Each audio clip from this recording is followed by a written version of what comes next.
Hoje aconteceu um momento histórico da política brasileira. Nós acabamos de sair da sala do presidente do Senado, Rodrigo Pacheco, no qual foi entregue a ele em mãos o maior pedido de impeachment de um ministro da Suprema Corte na história do nosso país. E quando eu digo o maior pedido de impeachment, eu vou mostrar para vocês em números o que esse pedido de impeachment representa.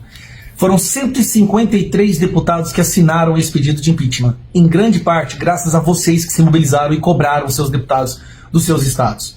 Se for somar os eleitores desses deputados, dá aproximadamente 18 milhões de pessoas. Já que eles são representantes eleitos, eles assinaram representando um total de 18 milhões de pessoas que estão pedindo o impeachment de um ministro da Suprema Corte. O ditador de toga, aquele que destrói a nossa democracia, que tenta amedrontar a população brasileira, que desrespeita a Constituição e que mais do que o impeachment merecia estar preso nesse momento. Nessa reunião que tivemos com o Rodrigo Pacheco, ele fez exatamente o que nós esperávamos que ele fosse fazer. Rebolou e já adiantou qual será o argumento que ele vai usar para recusar esse pedido de impeachment.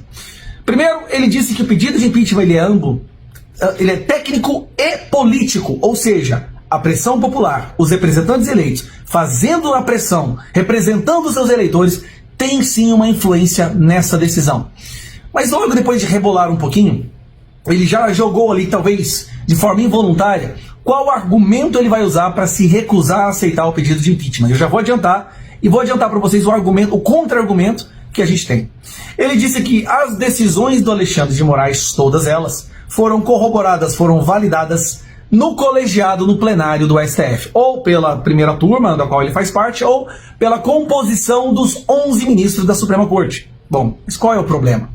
O argumento dele, basicamente, é que o Alexandre de Moraes não cometeu nenhum crime, já que os amigos dele, que estavam ali, votaram favoráveis às decisões do Alexandre de Moraes. Então seria como se os outros 10 ministros, também merecessem impeachment e também cometessem o crime. Por que esse argumento é falho? Os outros 10 ministros não votam favoráveis às decisões ilegais e criminosas do Alexandre de Moraes, não porque eles concordam com essas decisões, mas é uma tentativa de manter a blindagem da instituição.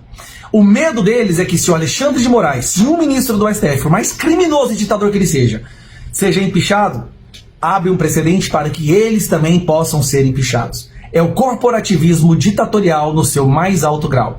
Esse argumento não corresponde à realidade, já que se os próprios pares apoiam o que ele faz, não é por apoiar tecnicamente, mas por medo de serem os próximos alvos.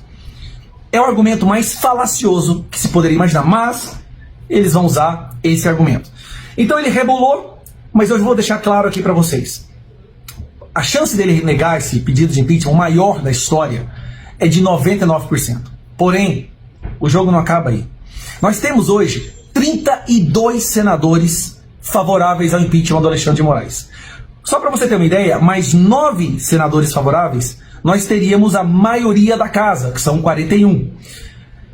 A intenção é entrar com requerimento para que o pedido de impeachment seja levado ao plenário para que seja votada a sua admissibilidade. E para aprovar a admissibilidade, precisamos apenas de mais 9 votos.